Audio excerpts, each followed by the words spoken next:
Ushbu loyiha Biznes rivojlanish banki hamkorligida Andijon viloyati Andijon tumani Saddatagi MFida 64-98 sonli konturda amalga oshirilmoqda. Bu yerda sarimsoq piyoz ekilgan. Maydon hajmi 15 gektar, uzunligi 300 metr, bo'yiga 500 metr.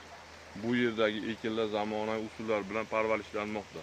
Hozirda ekinlar ekib bo'lingan, uji hosil olish vaqtida ekinlarning yetishtirish jarayoni 8 oy davom etadi. Yetishtirish jarayonida sug'orildi, tabiiy va mineral o'g'itlar bilan oziqlantirildi. Ushbu loyihada 45 ta dehqon xo'jaliklari biriktirilgan. Har bir dehqon xo'jaligi uchun o'rtacha 33 sotikdan yer maydoni to'g'ri keladi. Loyihani samarali amalga oshirish uchun jiddiy tadbirkor tanlab olingan.